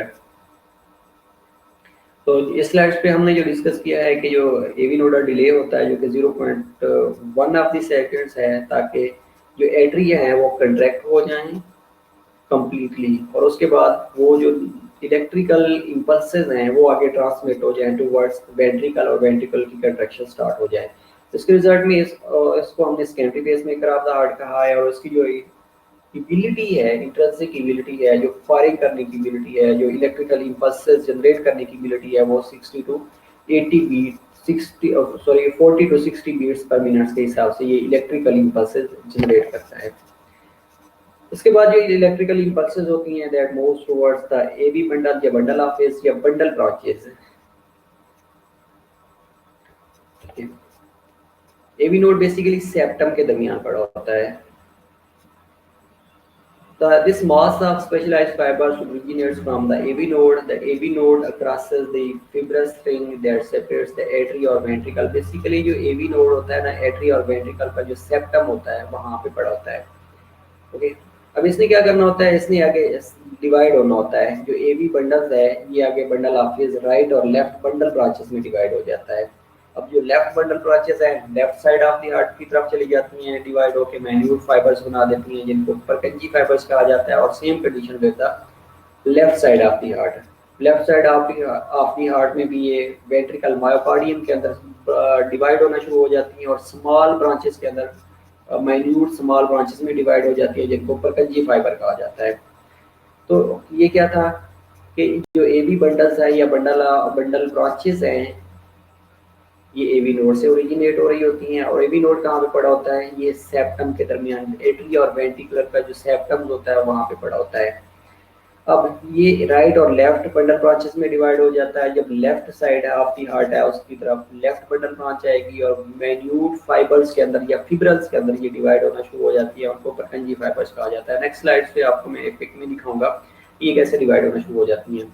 उसके बाद एवी जो बंडल्स हैं bundle branches and Purkinje fibres transmit electrical impulses from the AV node to the apex of the myocardium. अब उसके रिजल्ट में क्या होगा कि पहले हमने ये कहा था कि ऐसे नोड होता है जो कि इलेक्ट्रिकल इंपल्सेस जनरेट कर रहा होता है 60 टू 80 बीट्स पर मिनट के हिसाब से। अब वो उसके बाद एवी नोडल डिले होता है। एवी नोडल डिले 0.1 सेकंड होता है। देन ये आगे बंडल ऑफिस या एवी बंडल्स या बंडल ब्रांचेस तक पहुंचता है। बंडल ब्रांचेस तक पहुंचने के बाद ये माइन्यूट फाइन फिब्रल्स के अंदर डिवाइड हो जाते हैं जिनको हमने ये कहा है कि ये परकंजी फाइबर्स बन जाते हैं। अब परकंजी फाइबर्स क्या करते हैं, ये पूरे हार्ट के जो मायोकार्डियम है उसके अंदर स्प्रेड कर जाते हैं। अब इलेक्ट्रिकल इंपल्सेस ऐसे नोड से जनरेट होगी, ऐसे नोड से जनरेट होने के बाद एवी नोड तक आएंगी, एवी नोड से आगे ये मूव करेंगी बंडल ब्रांचेस में राइट और लेफ्ट बंडल ब्रांचेस में और देन जाके परकंजी फाइबर्स तक जैसे पहुंचेगी तो Purkinje fibre simultaneously in the form simultaneously as a unit contract करवाएंगे हार्ट को, that is known as syncytium. Okay, the AV bundle branches या bundle branches Purkinje fiber transmit electrical impulses from the AV node to the apex of the myocardium where the walls of the ventricle contraction begins, then sweep up outwards and pumping blood into the pulmonary artery and aorta। और उसके result में जैसे ये एक दफा contract होएगा heart तो blood systemic circulation में भी जाएगा और पल्मोनरी सर्कुलेशन में भी जाएगा। तो जो कंडक्शन सिस्टम ऑफ हार्ट है ये भी क्या कर रहा होता है, ये systemic circulation as well as pulmonary circulation को भी मेंटेन कर रहा होता है। वेल ये सीक्वेंस ऑफ एक्साइटेशन होता है। सबसे पहले देखिएगा कि जो एसए नोड है ये सुपीरियर वेना के बाद इंटर हुआ है, राइट एट्रियम के अंदर ये एसए नोड पड़ा होता है जिसको primary pacemaker of the heart कहा जाता है। अब इसने क्या करना होता है, इसने इलेक्ट्रिकल इंपल्सेस जनरेट करनी होती है। इलेक्ट्रिकल अनस्टेबल होता है, अगेन बता रहा हूँ इलेक्ट्रिकल अनस्टेबल इन नेचर होता है और ये 60 टू 80 बीट्स पर मिनट के हिसाब से अकॉर्डिंग टू रोसन विल्सन ये इलेक्ट्रिकल इंपल्सेस जनरेट कर रहा होता है। अब जैसे इलेक्ट्रिकल इम्पल्सेस जनरेट होंगी तो ये जो एट्रिया ऑफ दी हार्ट है उसको ये कंट्रैक्ट करवाएंगी। उसके बाद जो एवी नोड होता है, एवी नोड सेप्टम के साथ ये पड़ा होता है, एवी नोडल डिले होता है जो कि 0.1 ऑफ द सेकंड होता है। अब इसमें डिले का मकसद ये होता है कि जो एट्रिया है ये कंप्लीटली कंट्रैक्ट कर जाए। अब ये राइट और left atrium same time contract कर रहे होती हैं। डिले होने के बाद ये आगे मूव करता है बंडल ब्रांचेस में, ये bundle of face. Bundle of face देखिएगा कि ये एवी बंडल ब्रांचेस आगे डिवाइड होना शुरू हो जाती हैं टू बंडल ब्रांचेस। अब ये right side right bundle branches और लेफ्ट बंडल ब्रांचेस में डिवाइड होती हैं और moving towards the apex of the heart ये माइन्यूट ब्रांचेस में डिवाइड हो जाती हैं, माइन्यूट फाइबर्स में डिवाइडेड हो जाती हैं। जैसे माइन्यूट फिब्रस के अंदर ये डिवाइड होती हैं या फाइबर्स के अंदर डिवाइड होती हैं, that is known as Purkinje fibres. अब ऐसे नोड से इलेक्ट्रिकल इंपल्सेस जनरेट हुई, उसके बाद ये एवी नोड तक पहुंची, एवी नोड के ऊपर एवी नोडल डिले हुआ, एवी नोडल डिले के बाद ये बंडल ऑफ फेस तक पहुंची, बंडल ऑफ फेस तक पहुंचने के बाद ये राइट और लेफ्ट बंडल ब्रांचेस तक पहुंची, उसके बाद ये परकंजी फाइबर तक पहुंची। जैसे परकंजी फाइबर तक पहुंचेगी तो समझ जो हार्ट है ये कंट्रैक्ट करेगा, जो वेंट्रिकल्स हैं वो कंट्रैक्ट करेंगे। अब एट्रिया कंट्रैक्ट कर रहे थे एसए नोड की फायरिंग की वजह से, उसके बाद ऐसे नोड की फायरिंग की वजह से एट्रिया ने कंट्रैक्ट किया और परकंजी फाइबर की कंट्रैक्शन की वजह से या जब परकंजी फाइबर तक इलेक्ट्रिकल इंपल्सेस पहुंची तो उन्होंने वेंट्रिकल को कंट्रैक्ट करवा दिया। तो उसके रिजल्ट में ये पल्मोनिक सर्कुलेशन और सिस्टेमिक सर्कुलेशन थी ये दोनों मेंटेन होना शुरू हो गई। बट ये एक इलेक्ट्रिकल इंपल्सेस हैं जो कि ऐसे नोड से जनरेट होती हैं, एट्रिया को कंट्रैक्ट करवाती हैं, देन एवी नोडल डिले होता है, एवी नोडल डिले होने के बाद ये बंडल ब्रांचेस में डिवाइड हो जाती हैं, ये राइट और लेफ्ट बंडल ब्रांचेस में जाती हैं और देन जब ये माइन्यूट फिब्रस के अंदर डिवाइड हो जाती है तो उसको ये परकंजी फाइबर कहा जाता है और Purkinje fibre simultaneously ventricle of the heart को कंट्रैक्ट करवा रहे होते हैं। ओके, इसके अलावा जो हार्ट होता है इसकी एक्साइटेशन रिलेटेड टू ईसीजी हम देखते हैं one by one. which slide हम रिव्यू कर लेते हैं। बेसिकली जो हमने पढ़ा है ना कंडक्शन सिस्टम के बारे में उसको रिव्यू कर लेते हैं। हमने ये पढ़ा है कि जो कंडक्शन सिस्टम है इसके पास इलेक्ट्रिकल इंपल्सेस जनरेट करने की एबिलिटी होती है जिसको ऑटोरिथमिसिटी कहा जाता है। अब उस ऐसे नोड में क्या करना होता है, इलेक्ट्रिकल इंपल्सेस जनरेट करनी होती हैं। अब वो इलेक्ट्रिकल इंपल्सेस जो जनरेट हो रही होती हैं वो normally 60 to 80 beats per minute के हिसाब से इलेक्ट्रिकल इंपल्सेस जनरेट हो रही होती हैं। अब जैसे वो इलेक्ट्रिकल इंपल्सेस जनरेट होंगी तो ये एट्रिया को कंट्रैक्ट करवा देगी। उसके बाद ये इलेक्ट्रिकल इंपल्सेस पहुंचती हैं एवी नोड के ऊपर, वहाँ पे 0.1 ऑफ द सेकंड के लिए डिले होता है। डिले इसलिए होता है ताकि जो एट्रिया है वो कम्प्लीटली कंट्रैक्ट कर जाए। उसके डिले के बाद ये मूव करती है बंडल ऑफ फेस की तरफ, राइट और लेफ्ट बंडल ब्रांचेस की तरफ इलेक्ट्रिकल एक्टिविटी मूव करती है और मूव करने के रिजल्ट में एट द एंड ये पहुंच जाती है परकंजी फाइबर तक। परकंजी फाइबर क्या थी कि जब राइट और लेफ्ट बंडल ब्रांचेस बन जाती हैं तो ये आगे डिवाइड होते होते माइन्यूट फिब्रल बनना शुरू हो जाते हैं, फाइन फाइबर्स बनना शुरू हो जाते हैं जिनको परकंजी फाइबर कहा जाता है और ये पूरी एपिक्स ऑफ द हार्ट के अंदर स्प्रेड हो चुकी होती हैं। अब इलेक्ट्रिकल इंपल्सेस ऐसे नोड से जनरेट हुई, देन एवी नोड तक पहुंची, देन बंडल ब्रांचेस या बंडल ऑफ फेस तक पहुंची, देन राइट और लेफ्ट बंडल ब्रांचेस तक पहुंची और at the and Purkinje fibre तक पहुंचती हैं। जैसे ही वहां तक पहुंचती है तो ये कंट्रैक्शन करवा देती हैं। अब हम हार्ट के एक्साइटेशन को अगर ईसीजी के साथ रिलेट करेंगे तो जो ऐसे नोड है ये generate impulses, electrical impulses generate कर रहा होता है जो कि फायरिंग कर रहा होता है, ये इलेक्ट्रिकल इंपल्सेस जनरेट कर रहा होता है जो कि 60 to 80 बीट्स पर मिनट के हिसाब से जनरेट होती हैं ये ऐसे नोड्स के अंदर। उसके बाद है impulses delay at the AV node. अब जैसे ही एवी नोड्स के अंदर डिले होएगा तो ये क्या करती हैं कि एट्रिया को कंट्रैक्ट करवा देती हैं।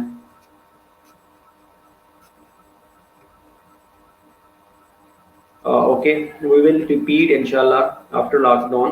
वरीड ना हूँ, ये दोबारा मैं आपके साथ डिस्कस कर लूँगा। लेकिन अब आवाज़ का इशू है, माइट भी वहाँ पे सिग्नल प्रॉब्लम हो, लेकिन बाकी को तो कोई इशू नहीं है। आपका सिग्नल प्रॉब्लम हो सकता है, थोड़ी लोकेशन अपनी चेंज कर लें, माइट भी सही हो जाए। ओके, तो इसके बाद हमने impulses delay at the AV node के लिए जैसे डिले होता है तो ये क्या करवाता है, ये जो एट्रिया हैं उनकी कंट्रैक्शन कंप्लीट हो जाती है। उसके बाद ये आगे डिवीजन होना शुरू हो जाती है। Impulses passes into the heart apex, ventricular excitation begins. जैसे ही हार्ट एपेक्स की तरफ मूव करेंगी ये एवी नोड डिले के बाद एवी नोड तक पहुंचेंगी। देन ये बल्डर तक पहुंचेगी, उसके बाद राइट और लेफ्ट बल्डर ब्रांचेस में, देन परकंजी फाइबर्स में, और at the and complete ventricle excitation होगी, जिसके रिजल्ट में वेंट्रिकल जो है ये कंट्रैक्ट कर जाएंगे। तो ये पी वेव बनती है, क्यू आर एस कम्प्लेक्स बनता है, और at the end T wave बनना शुरू हो जाती है। Nerve supply to the heart कैसे होती है? Heart is influenced by autonomic, जिस तरह पहले भी स्लाइड्स के ऊपर मैंने आप लोगों से डिस्कस किया था कि हार्ट जो इन्फ्लुएंस होता है ऑटोनोमिक नर्वस सिस्टम के थ्रू, जो कि सिंपैथेटिक और पैरासिम्पैथेटिक इसकी डिवीजन है। लेकिन इलेक्ट्रिकल इंपल्स जो जनरेट हो रही होती हैं वो सिर्फ ऐसे नोड इलेक्ट्रिकल इंपल्स जनरेट कर रहा होता है। इसके अलावा there is no other mechanism that generate electrical impulses, कोई और चीज नहीं है। तो heart is mainly influenced by autonomic nervous system as well as some circulating hormones like epinephrine है, या एड्रेनालिन है, या एट्रोपिन है, ये भी इफेक्ट कर रही होती हैं।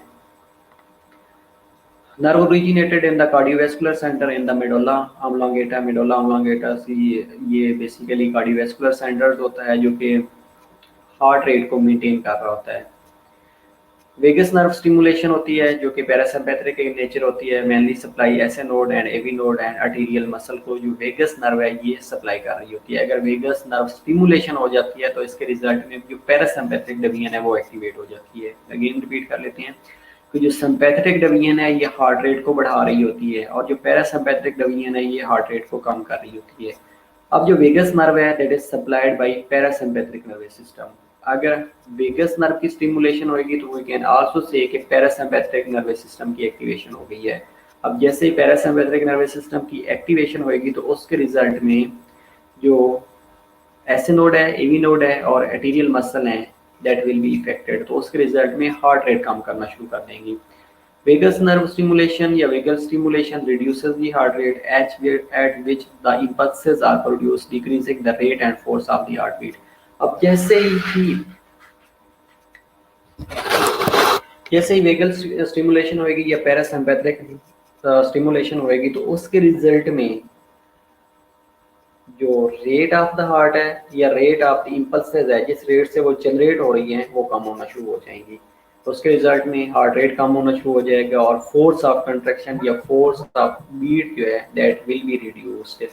इसके अलावा अगर हम सिंपैथिक सिस्टम की बात करें या सिंपैथिक नर्व सप्लाई की बात करें तो ये सप्लाई दी एससी और AV node and the myocardium of the atria and ventricle and stimulation increases the rate and force of contraction of the beat. इसमें बेटा ये है कि अगर पैरासिम्पैथिक नर्वस सिस्टम एक्टिवेट होएगा तो वो क्या करवाएगा कि हार्ट रेट को कम करवाएगा और force of the heart beat को कम करवाएगा। अगर सिंपैथिक नर्वस सिस्टम की एक्टिवेशन होएगी तो ये क्या करवाएगा कि ये स्टिमुलेशन ऑफ द रेट को इंक्रीज करवाएगा और heart rate force of heart beat को इंक्रीज करवा देगा।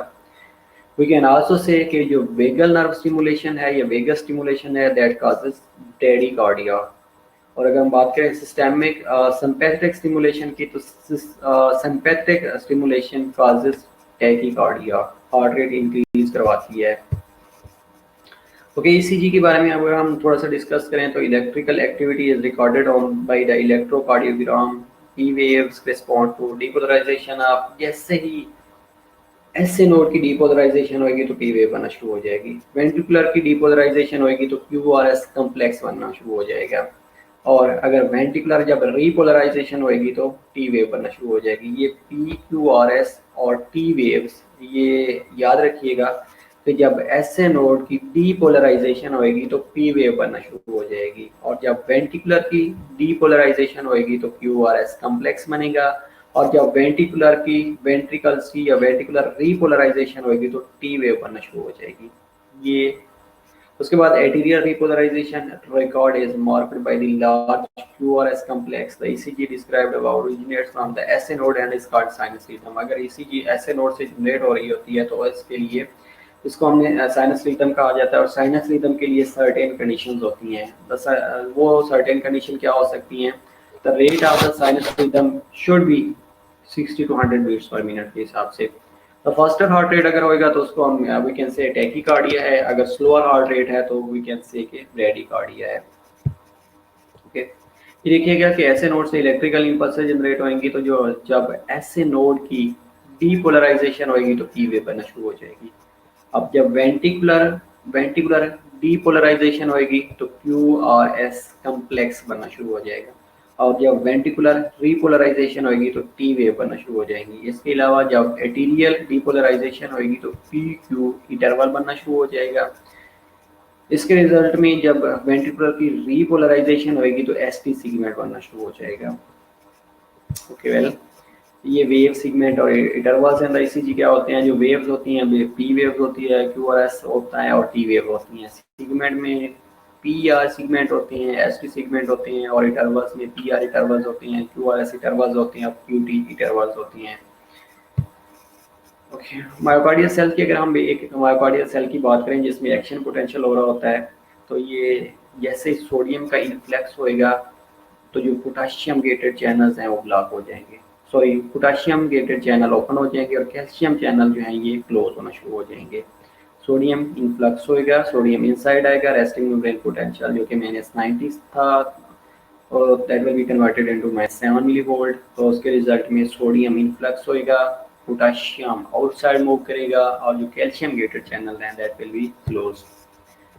स्प्रेड ऑफ डीपोलराइजेशन कैसे होगी? सोडियम जैसे इंटर होता जाएगा, इलेक्ट्रिकल विंडो और गैप जंक्शंस बनना शुरू हो जाएंगे और जो मायोकार्डियम है दैट विल बी डीपोलराइज्ड।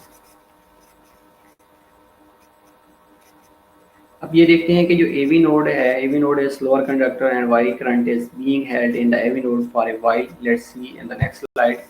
तो ये देखिएगा कि जो AV नोड है उसके ऊपर स्मॉल कंडक्शन क्या होती है। Basically depolarisation is calcium dependent which is slow conductor than sodium, और जो डीपोलराइजेशन होती है ये कैल्शियम डिपेंडेंट होती है। अगर सोडियम डिपेंडेंट होएगी तो डेफिनेटली ये फास्टर होएगी। जो सोडियम है ये गुड कंडक्टर है और जो कैल्शियम है ये गुड कंडक्टर नहीं है, तो इसलिए जो डीपोलराइजेशन स्लो होना शुरू हो जाती है।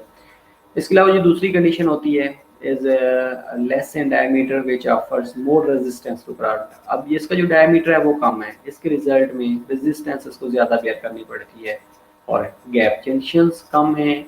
इसके अलावा जो करंट है टेक्स मोर टाइम्स टू पास, क्योंकि ये कैल्शियम की वजह से है और कैल्शियम करंट को इतना जल्दी मूव नहीं करने देती।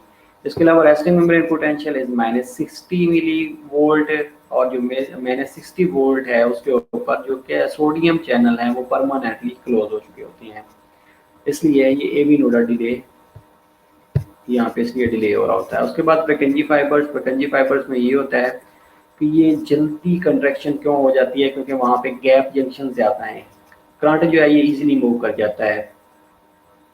जो डायमीटर है वो ज़्यादा है, रेजिस्टेंस कम है और has resting membrane potential of -90 millivolt, और इसका जो रेस्टिंग मेम्ब्रेन पोटेंशियल है वो भी -90 मिलीवोल्ट है, तो इसलिए ये फास्टर कंडक्शन वेंट्रिकल्स के अंदर हो जाती है। More negative charge membrane attracts more positive ions to come inside so that the strength of current will be more powerful and stronger.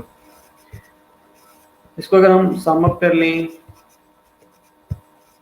तो सबसे पहले हमने ये कहा था कि एटीरियल कंट्रैक्शन हो रही होती है, देन वेंट्रिकल कंट्रैक्शन होती है और देन वेंट्रिकुलर रीपोलराइजेशन होती है। एटीरियल कंट्रैक्शन के रिजल्ट में हमने ये कहा था कि T वेव बनती है, वेंट्रिकुलर डीपोलराइजेशन के रिजल्ट में हमने कहा था कि QRS कम्प्लेक्स बनता है और देन वेंट्रिकुलर रीपोलराइजेशन के रिजल्ट में T वेव बन रही होती है। इसके अलावा हमने एट्रियल और वेंट्रिकल की कंडक्शन के बारे में बात की है।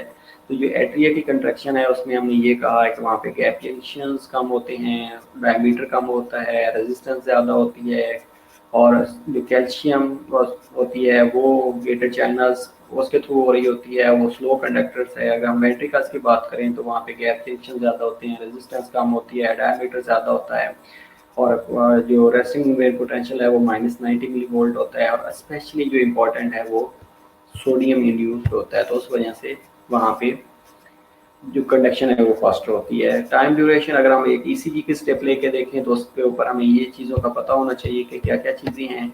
लाइक वन जो बिग स्केयर होता है वो 1 big square is equal to 5 small squares के इक्वल होता है। इसी तरह 300 big squares passes under the machine in 1 minute. तो अगर हम इनको कैलकुलेट करें तो जो 300 बिग स्केयर्स हैं, 300 big squares is equal to 1 minute. 300 big squares 1 minute, so we can also say कि ये 60 seconds के equal होता है। Then one big square takes how much time we can calculate easily. So one big square is equal to 60 1 minute by 300 big squares is equal to 0.2 seconds. Okay, then one big square is equal to 0.20 seconds. Then one small square is equal to takes how much time. So we can also calculate, okay, one big square is equal to small 5 small squares, and if one big square takes is equal to 0.2 seconds, then it should be divided by 5.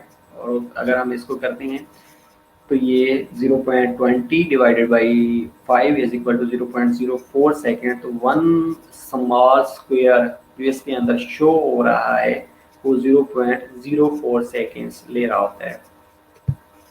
Okay, अगर हम heart rate को determine करें तो उसके ऊपर हमें one of the first step in analysing the ECG tracing ECG को देखने के लिए हमारे पास जो पहला स्टेप होता है उसमें हम रेट देख रहे होते हैं, देन रिदम देख रहे होते हैं, देन पी वेव्स देख रहे होते हैं। अगर हम ईसीजी की बात करें देन क्यूआरएस सेगमेंट देखते हैं, पीआर इंटरवल्स देख रहे होते हैं, क्यूआरएस कॉम्प्लेक्स देखते हैं, टी वेव्स देखते हैं, क्यूटी इंटरवल्स देखते हैं, यू वेव देखते हैं। ये सारी कंडीशंस ईसीजी के ऊपर अब नॉर्मलिटी डिटेक्ट करने के लिए हम देख रहे होते हैं। अगर हम हार्ट रेट को डिटरमाइन करें तो ये basically begins by quickly checking ECG monitor on tracing to see if the rate is slow और नॉर्मल और फास्टर। तो अगर इस तरह की ईसीजी बन रही होती है जो कि अगर उसके अंदर जो क्यूआरएस कॉम्प्लेक्स है वो शॉर्टर है तो अल्टीमेटली जो वेव्स हैं वो जो हार्ट है जो रेट है वो स्लो होना शुरू हो जाएगा। जब हार्ट रेट स्लो होएगा तो उस कंडीशन को हमने कहा है कि ये ब्रेडिकार्डिया होता है। और जब नॉर्मल रिदम जनरेट हो रहा होता है, इलेक्ट्रिकल इम्पल्सेस ऐसे नोड से जनरेट हो रही होती हैं, उनका नॉर्मल रेट होता है, उनका नॉर्मल एम्पलीट्यूड होता है, तो उसको हमने कहा कि ये साइनस रिदम है। और जब हार्ट रेट ज़्यादा होता है, टैकीकार्डिया की कंडीशन होती है, तो ये इस तरह की ईसीजी शो होना शुरू हो जाती है। Okay, cardiac arrhythmias are defined as when the heart deviates from normal cardiac rhythm। जब cardiac rhythm normal नहीं रहेगा, हार्ट उसके अंदर डेविएशन आना शुरू हो जाएंगी, तो उसको हमने कहा है कि ये cardiac arrhythmias होती हैं। तो नॉर्मल कार्डियक रिदम क्या है कि नॉर्मल कार्डियक रिदम एक ऐसी कंडीशन है जिसमें हर बीट जो है वो ऐसे नोट से जनरेट होनी चाहिए और उसका जो रेट है वो 60 to 100 बीट पर मिनट के हिसाब से होना चाहिए। ओके, तो criteria for identification of normal cardiac rhythm, बस ये इसको हम वाइंड अप करते हैं। ये it's very necessary, very important as well कि अगर हमने कोई नॉर्मल कार्डियक रिदम को आइडेंटिफाई करना है तो हमें किन चीज़ों का पता होना चाहिए। पहली जो चीज़ है कि हर बीट, हर इलेक्ट्रिकल इम्पल्स ऐसे नोड से जनरेट होनी चाहिए। दूसरी कंडीशन ये है कि वो जो इलेक्ट्रिकल इम्पल्सेस जनरेट हो रही हैं उनका जो रेट है वो 6 to 100 बीट पर मिनट के हिसाब से होना चाहिए। तीसरी कंडीशन कि वो जो electrical impulses 60 to 100 beat per minute के हिसाब से जनरेट हो गई हैं वो एक नॉर्मल पाथवे को फॉलो करें। और चौथी कंडीशन उसकी एक नॉर्मल वेलोसिटी होनी चाहिए। ये चार ऐसी कंडीशंस हैं जो एग्जिस्ट करेंगी तो वी कैन से के नॉर्मल कार्डियक रिदम है। पहली कंडीशन, हर वेव ऐसे नोड से जनरेट होनी चाहिए और उसका जो रेट है वो 60 to 100 बीट पर मिनट के हिसाब से होना चाहिए। दूसरी कंडीशन कि जो ये electrical impulses 60 to 100 beat per minute के हिसाब से जनरेट हो चुकी हैं वो एक नॉर्मल कंडक्शन पाथवे को फॉलो करें। ओके, तीसरी कंडीशन ये है कि उनकी एक नॉर्मल वेलोसिटी होनी चाहिए। ये अगर सेम टाइम पे चार कंडीशन एग्जिस्ट कर रही हैं तो वी कैन से कि इसका नॉर्मल कार्डियक रिदम है। So if the heart deviates from any of these points it means there is a cardiac arrhythmias. अब अगर इलेक्ट्रिकल इम्पल्सेस ऐसे नोड से जनरेट नहीं हो रही होंगी वी कैन से कि ये कार्डियक अरिथमियाज हैं। अगर इम्पल्सेस का जो रेट है वो 60 to 100 नहीं है वी कैन से कि कार्डियक अरिथमियाज हैं। अगर वो एक स्पेशल एक नॉर्मल जो कंडक्शन पाथवे है उसको फॉलो नहीं कर रही तो वी कैन आल्सो से कि कार्डियक अरिथमियाज हैं। अगर वो नॉर्मल वेलोसिटी को फॉलो नहीं कर रही तो वी कैन आल्सो से कि ये कार्डियक अरिथमियाज हैं। ओके, तो these are classification of cardiac arrhythmias. जो नॉर्मल कार्डियक रिदम है वो 60 to 100 बीट पर मिनट के हिसाब से है, जिसमें हमने ये कहा है कि every impulse should be generated from the SA node, और उसका जो rate 60 to 100 beats per minute के हिसाब से होना चाहिए। तीसरी कंडीशन हमने ये कहा कि एक नॉर्मल कंडक्शन पाथवे को फॉलो करें। चौथी कंडीशन हमने ये कहा है कि एक नॉर्मल वेलोसिटी होनी चाहिए।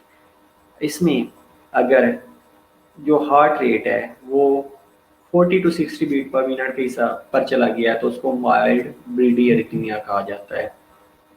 अगर ये 20 to 40 बीट्स पर मिनट पे चला गया तो मॉडरेट होता है।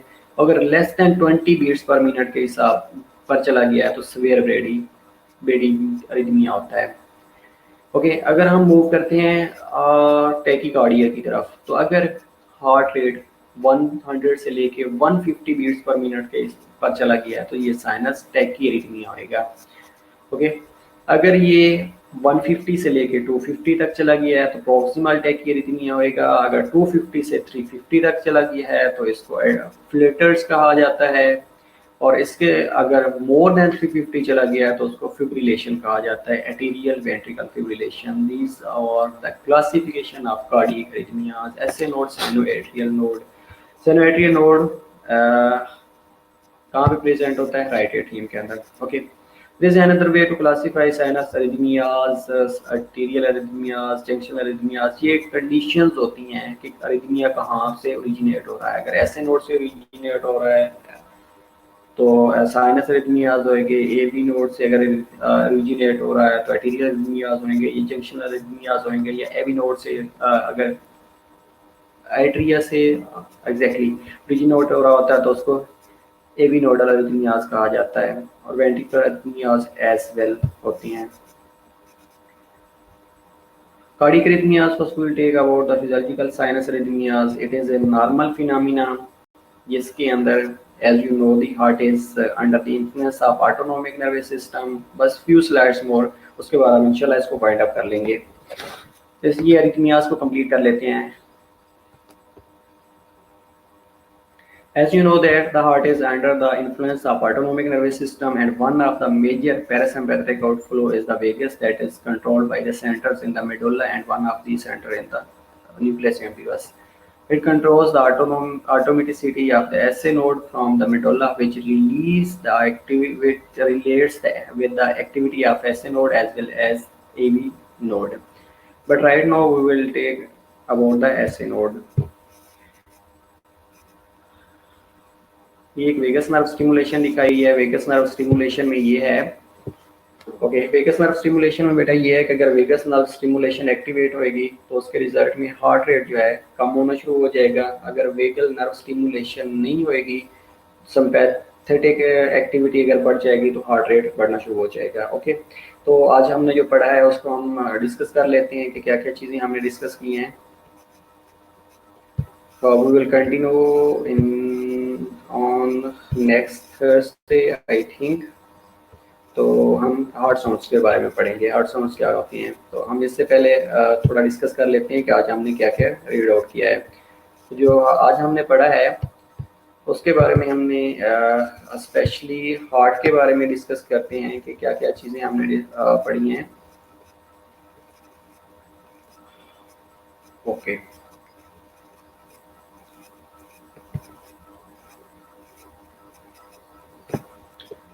Blood flow of the heart के बारे में हमने थोड़ा बहुत डिस्कस किया है कि blood flow of the heart कैसे मेंटेन होता है। इसके अलावा blood flow of the heart के बारे में, इसके अलावा हमने चैम्बर्स के बारे में डिस्कस किया है, वॉल्स के बारे में डिस्कस किया है, और हाँ जो कोरोनरी सर्कुलेशन है उसके बारे में डिस्कस किया है। कोरोनरी सर्कुलेशन वो सर्कुलेशन जो हार्ट को ब्लड सप्लाई चाहिए होती है, जो कि हमने डिस्कस किया है कि 5% ऑफ कार्डियक आउटपुट रिक्वायर्ड होता है। इसके अलावा हमने इंटीरियर ऑफ हार्ट आज डिस्कस नहीं किया, जिसमें एंडोकार्डियम है, मायोकार्डियम है, पेरिकार्डियम है। वो इंशाल्लाह हम हार्ट साउंड्स के बारे में इसको डिस्कस कर लेंगे।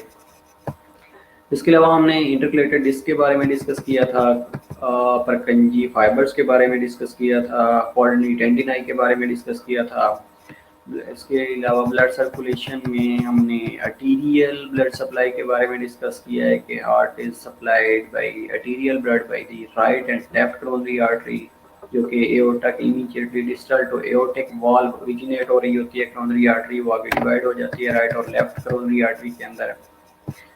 इसके अलावा हमने वेनस ड्रेनेज के बारे में डिस्कस किया है। वेनस ड्रेनेज के साथ हमने कोलेटरल सर्कुलेशन के बारे में भी डिस्कस किया था। वेनस ड्रेनेज में हमने ये कहा था कि ये eight the and cardiac vein बन जाती हैं जो कि राइट एट्रियम के अंदर ड्रेन कर रही होती हैं। Conduction system is very very important. Conduction system में हमने ये कहा है कि heart possesses its own property of autorhythmicity, जिसका ये मतलब था कि जो इलेक्ट्रिकल इम्पल्सेस हैं ये हार्ट खुद को खुद जनरेट करता है, और वो ऐसे नोड है उसके पास, ए वी नोड है, देन बंडल ब्रांचेस हैं, बंडल ऑफ फेज है, या उसके बाद परकंजी फाइबर्स हैं।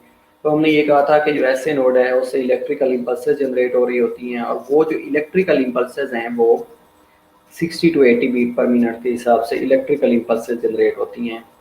उसके बाद एवी नोडा डिले होता है जो कि 0.1 सेकेंड 1 ऑफ द सेकेंड्स है। इसलिए डिले होता है ताकि जो एट्री हैं वो कम्प्लीटली कंट्रैक्ट कर जाएं before the contraction of ventricle. उसके बाद एवी नोड तक करंट पहुंचेगा, देन आगे राइट और लेफ्ट बंडल ब्रांचेस तक पहुंचेगा, और देन लेफ्ट बंडल ब्रांचेस जो है ये माइन्यूट फाइबर्स के अंदर डिवाइड हो जाती हैं, that are known as Purkinje fibres या फिब्रिल्स।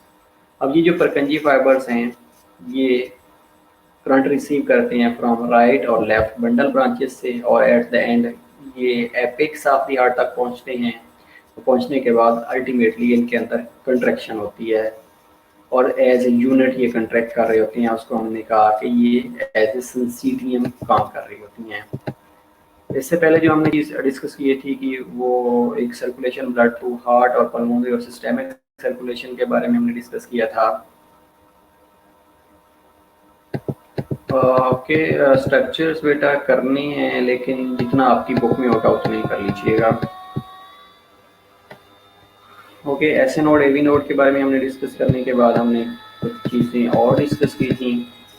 इसके अलावा हमने स्पेशली हार्ट के बारे में, जो उसकी नर्व सप्लाई है उसके बारे में डिस्कस किया था। एवी नोड के बारे में हमने ये डिस्कस किया था कि सॉरी ऐसे नोड के बारे में हमने ये डिस्कस किया था कि ये इलेक्ट्रिकल इम्पल्सेस जनरेट करता है, और वो इलेक्ट्रिकल इम्पल्सेस जो हैं वो 60 to 80 बीट पर मिनट के हिसाब से जनरेट हो रही होती हैं।